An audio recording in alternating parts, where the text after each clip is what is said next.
Uma imersão de pessoas que utilizam as mais diversas tecnologias para mudar o mundo.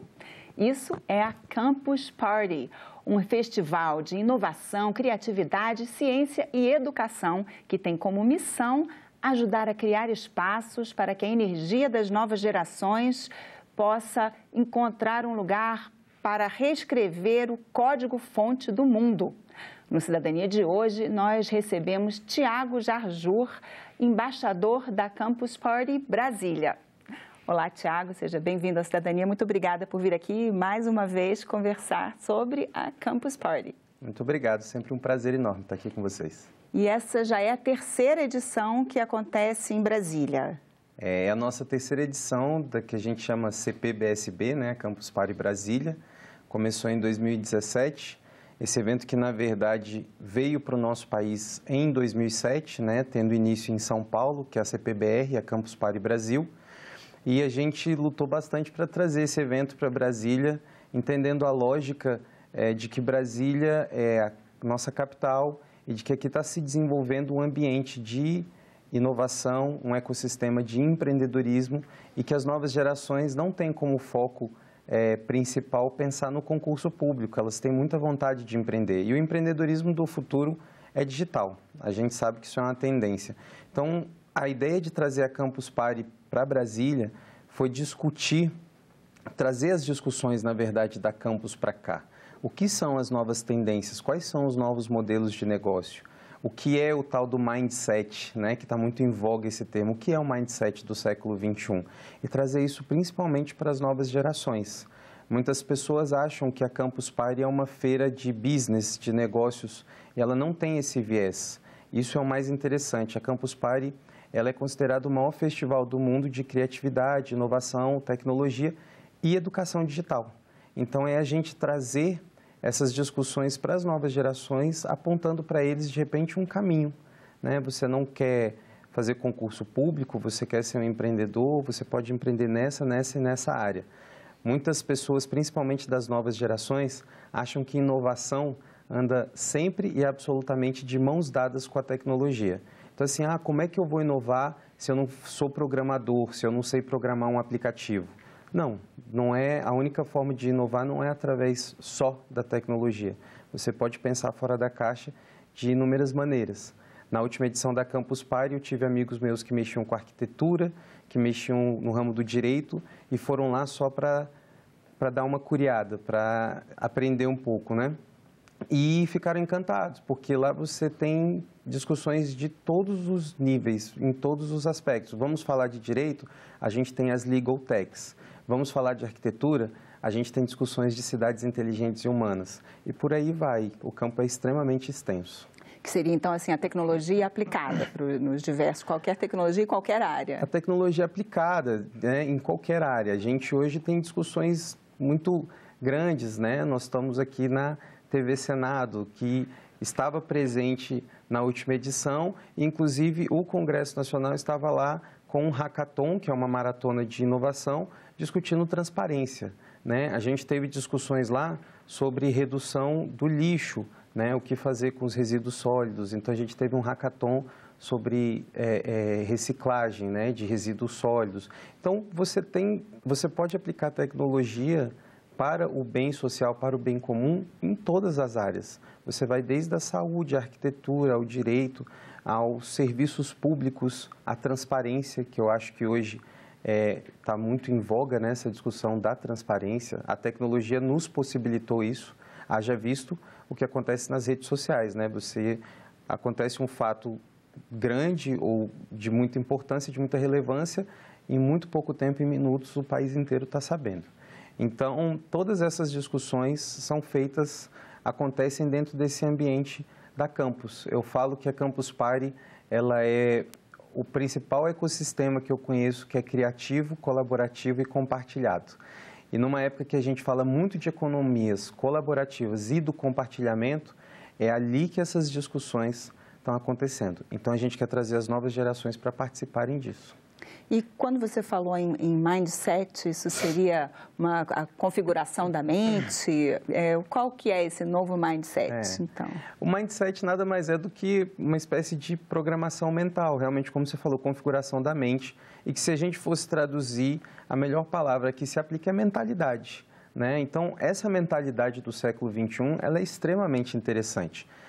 Eu constantemente sou convidado pelas universidades, pelas faculdades para ir dar palestras e até às vezes pelos colégios, e eu falo muito dessa questão que a gente está entendendo o que está acontecendo com o mundo. Nós estamos passando por uma revolução extremamente abrupta, que parece que ela começou ontem, não, ela começou 25 anos atrás com o advento da internet. O advento da internet fez com que nós mudássemos a nossa forma de pensar, de agir e de viver.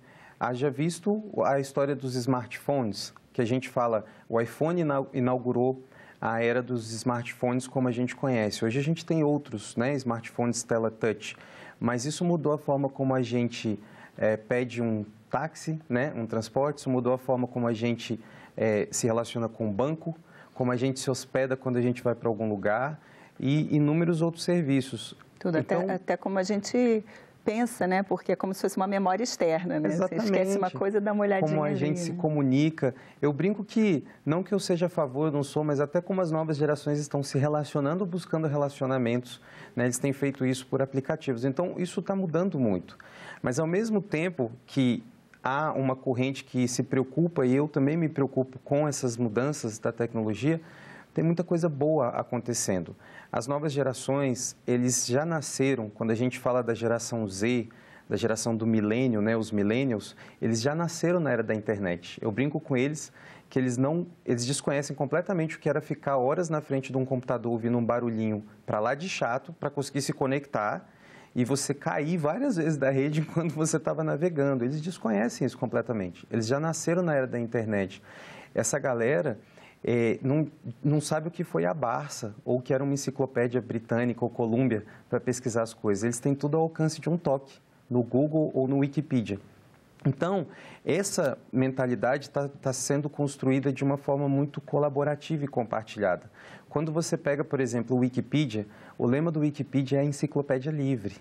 Então, assim, nós estamos falando de qualquer pessoa, qualquer ser humano podendo ajudar a construir o conhecimento da humanidade, numa rede que é aberta e transparente, né? Então, muitos novos modelos de negócio estão surgindo dessa forma.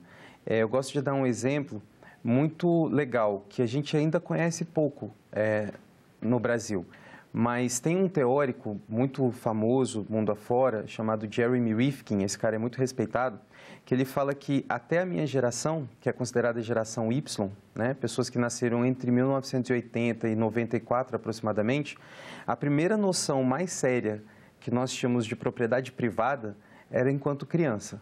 Porque naquela época, o discurso dos pais, né, e poderia ser os meus pais, os seus pais, eles chegavam para a gente enquanto criança e falavam assim, está aqui o presente, o brinquedo que você tanto queria. Ele custou o suor e o trabalho do papai e da mamãe, ele é seu, cuide bem dele. E aí nascia a sua primeira consciência de propriedade privada, ele é seu. Então, assim, esse tipo de mentalidade dava no seguinte, aí você estava no colégio, o coleguinha queria brincar com o seu brinquedo, acontecia a briga, porque ele é seu. Seu pai falou que ele é seu e que você tem que cuidar dele. Ele não falou que você tem que dividir.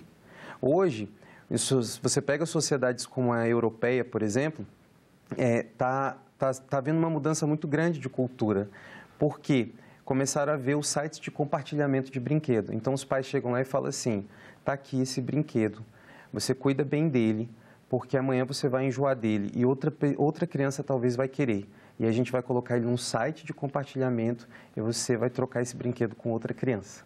Então, essas novas gerações, elas já crescem com esse histórico de colaborar, dividir, compartilhar. As montadoras de veículo, por exemplo, estão super preocupadas. Como é que elas vão se reinventar? Porque as novas gerações estão acusando um comportamento muito grave para as montadoras. Eles não querem carro.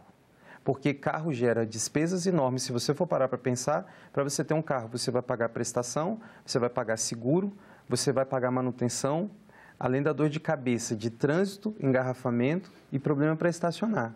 E a gente vive numa cidade grande, mas a gente não vive numa cidade tão grande, por exemplo, como São Paulo, onde estacionar é um transtorno gigantesco. Então, hoje, existe uma forma de você pedir um carro por telefone, conforme seja a sua demanda, sem você precisar ter esse custo enorme. A história do compartilhamento dos veículos através dos aplicativos. Existem startups, por exemplo, nos Estados Unidos, a gente muito discute a questão dos aplicativos de transporte no Brasil, né, que no Congresso estava sendo discutido até o ano passado, mas aqui a gente tem Uber, tem Cabify, tem 99. Agora, lá nos Estados Unidos, por exemplo, a gente tem empresas como a iGo, que nasceu em Michigan, que em vez de ser o compartilhamento de veículos como nós conhecemos aqui no Brasil com esses aplicativos, é diferente. Você paga uma mensalidade para você fazer parte da iGo, aquilo te concede um código e os carros da iGo ficam espalhados. Eles são elétricos, ou seja, ainda são sustentáveis e eles ficam espalhados pela cidade. Então, você anda a pé, você anda de metrô, você anda de ônibus e a hora que você precisa de um carro, você vai no carro, digita a sua senha, que é única e exclusivamente sua, intransferível. Você entra no carro, ele reconhece quem é você e você só vai pagar para a iGo os quilômetros que você usar aquele carro. E depois você deixa ele em qualquer lugar. Assim como acontece com os patinetes e as bicicletas aqui. Um sistema parecido. Mas lá com carro. Sim. Então, assim, aí essas novas gerações crescem. Para que eu vou ter carro? Para que eu preciso ter um carro na garagem? Para que eu preciso me estressar em ter onde guardar esse carro? Ter que me preocupar se ele vai ser furtado ou se ele vai ser batido? E lá em Michigan, por exemplo, a iGo, o último levantamento da prefeitura é que para cada carro que a iGo coloca nas ruas de Michigan, 20 carros saem do trânsito.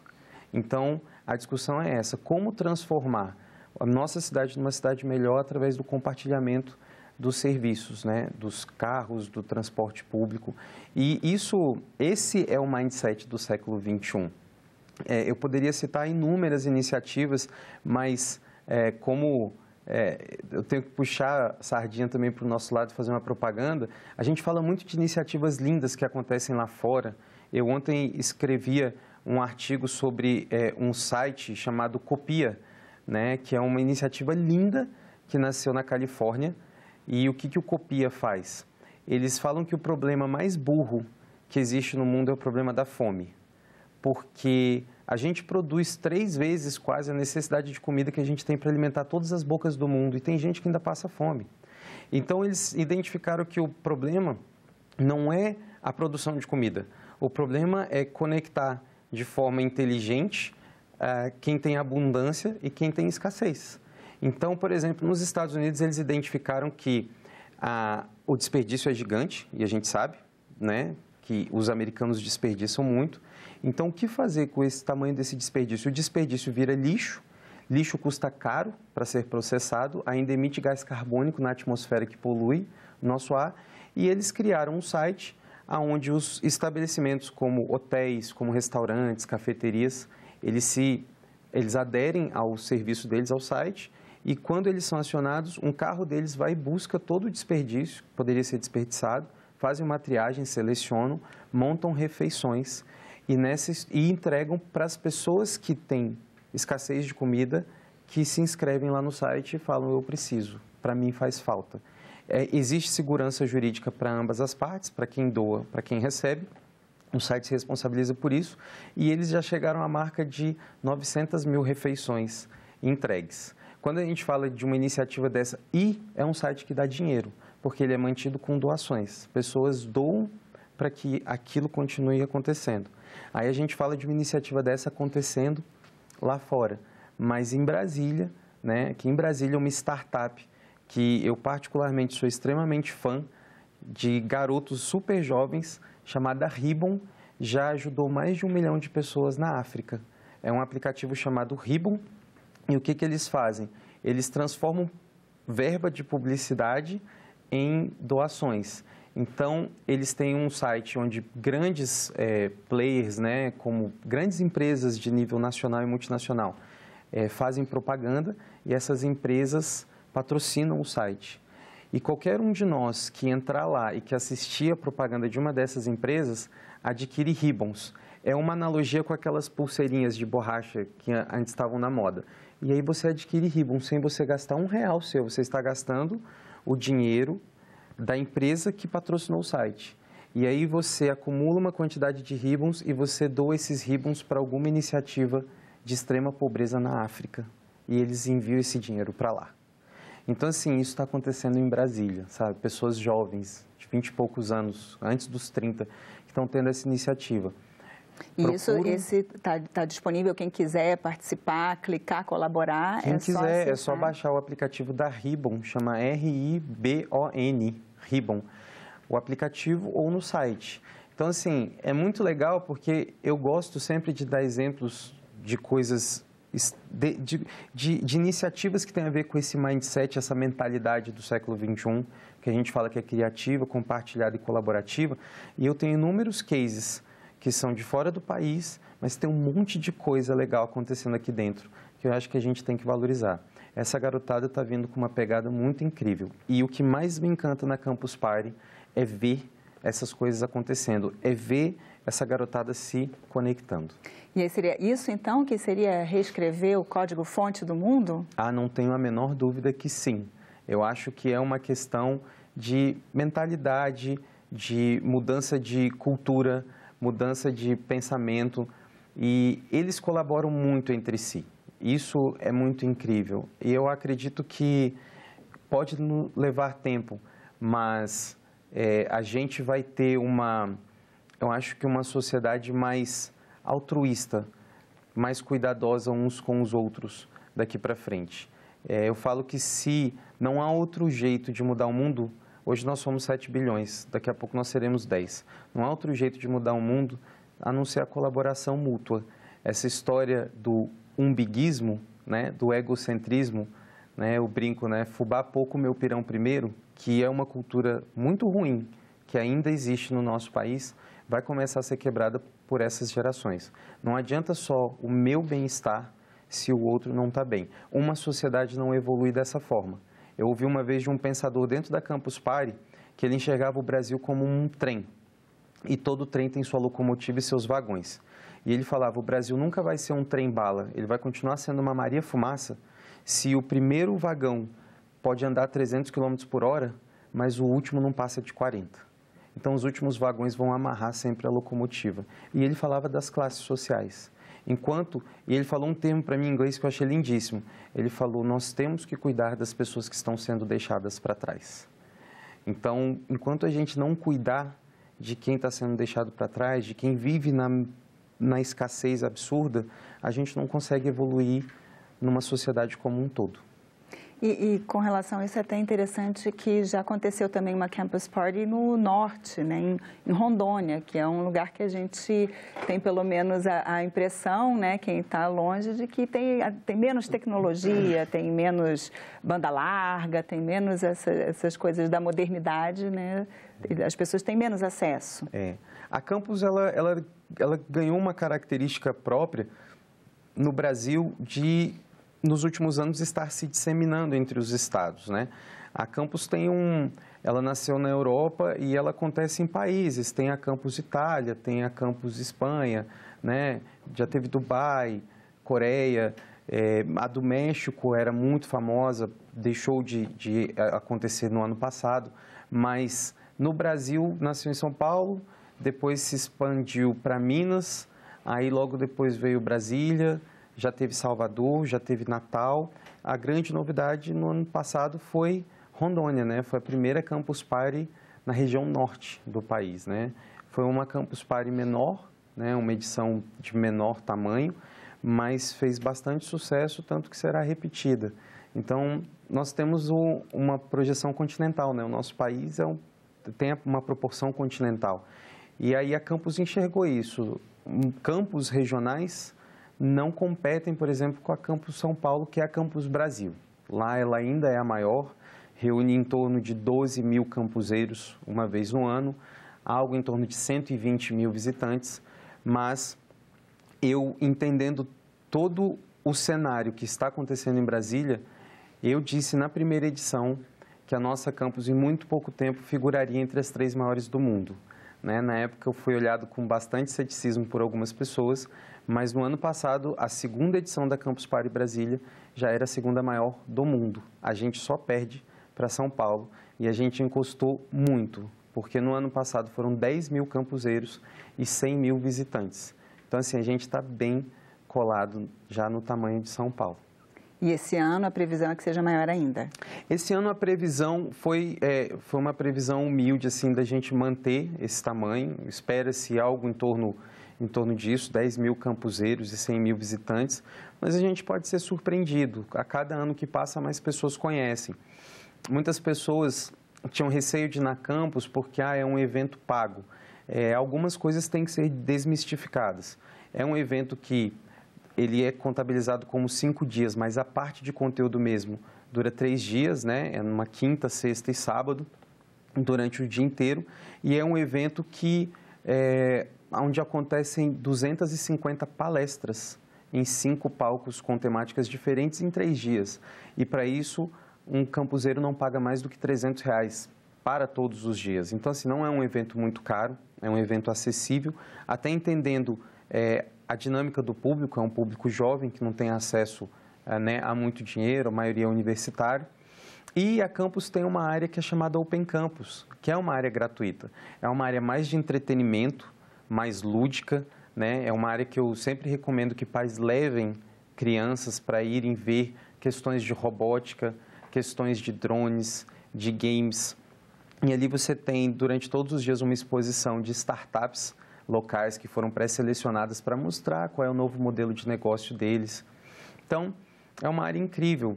Pode ser, a cada ano que passa, mais pessoas na nossa cidade descobrem a área Open Campus. Então, talvez esse ano a gente se surpreenda com o número de visitantes nessa área gratuita. E tem um foco também na educação sempre, né? Educação para o futuro. Com certeza. A campus, é o que eu falo, eu não conheço, eu desconheço no mundo um evento maior com a temática educação digital, né? Essa história mesmo de reprogramar a mentalidade. Então, assim, um evento com 250 palestras em 5 palcos, tem palestra o tempo todo, tem conteúdo para você absorver o tempo todo, seja no que for. Você vai ouvir desde programação, né? Eu já tive a oportunidade de estar em vários campos, você vai ouvir desde programação, código, que quem não é da área, não é muito técnico, não vai entender, até questões de um empreendedor que deu certo. Aqui em Brasília, esse ano, nós vamos ter um magistral, os magistrais são sempre os principais palestrantes, a gente vai ter um magistral que é, no mínimo, curioso, né? O cara é simplesmente líder de uma banda de rock extremamente famosa, que é o Bruce Dickinson, que é vocalista do Iron Maiden, mas às vezes as pessoas não sabem que ele também é piloto de avião. Ele que pilota o avião da banda, que tem o nome deles, que é um Boeing enorme. Ele é mestre cervejeiro, ele é escritor de livros e ele é investidor anjo em startups. Então, assim, ele é um case de empreendedor multitarefa, né? Ele vai ser o principal palestrante. Então, esse acho que é um dos maiores exemplos de uma mente disruptiva. O cara é roqueiro, piloto de avião, cervejeiro, escritor e entende o que está acontecendo no mundo, está investindo em startups. É esse tipo de cultura que a gente quer disseminar para essa moçada nova. E quem quiser saber mais, pode entrar na internet, no site da Campus Party. Pode entrar no site da Campus, que é brasil.campus-parte.org. Lá tem todas as informações. Acredito que ainda tenham ingressos para quem quer adquirir, mas acho que já está chegando bem perto do final da lotação máxima, até porque a arena, que é onde acontecem as palestras, a parte de conteúdo, ela tem uma lotação máxima, que eu acho que vai ficar em torno de 10 a 11 mil pessoas. Mas tem sempre um próximo evento em outro lugar. Com certeza, né? É bom ficar ligado lá, né? E no site também já tem algumas coisas de programação. Quem estiver no evento, o evento é muito dinâmico.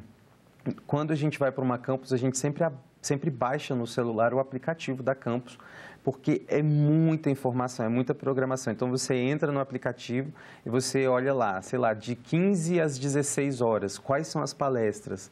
Tem as palestras lá por palco, né? Porque elas acontecem simultaneamente. Agora, quem vai no Open Campus também precisa de ingresso? Não, quem vai no Open Campus não precisa, a entrada é totalmente gratuita, né? E tem lotação? Não tem lotação, tem horário, né? Pré-definido. A Open Campus acontece das 9 da manhã até as 20 horas da noite. tá? Nos 3 dias. Não tem lotação, é só entrar e curtir à vontade. A gente frisa bastante esse horário, a questão do horário da Open Campus, porque os campuseiros estão habituados com um evento que é 24 horas. A arena, ela é 24 horas, ela acontece o tempo todo. Então, é muito comum, 2 horas da manhã, em algum palco está rolando uma palestra, né? As palestras começam cedo, por volta de 9, 10 horas da manhã, e se estendem para lá de meia-noite. E é uma moçada que dorme muito pouco. Uma das exigências e pedido deles é sempre energético e café, porque eles dispõem de uma internet de altíssima velocidade. E aí, aqui em Brasília, a Campus disponibiliza uma internet de 20 gigabytes por segundo. A gente que está acostumado com 10 megas, 50 megas em casa, a gente está falando lá de 20 giga. É uma internet de altíssima velocidade. E aí essa garotada passa a madrugada programando. Às vezes eles estão participando de hackathons ou de maratonas de inovação. Eles têm um prazo para apresentar a ideia e aí eles passam a madrugada inteira trabalhando. Tiago, muito obrigada pela entrevista e boa sorte aí na Campus Party. Obrigado. Esperamos todo mundo lá na 3ª edição da Campus Party Brasília. Obrigada também a você que nos assiste. Se você quiser ver de novo ou mandar o link para alguém, é só acessar nossa página na internet, senado.leg.br/TV, ou então o canal da TV Senado no YouTube. Para fazer um comentário ou sugerir um assunto para o nosso programa, telefone de graça para 0800 61 22 11. Obrigada pela atenção e até o próximo Cidadania.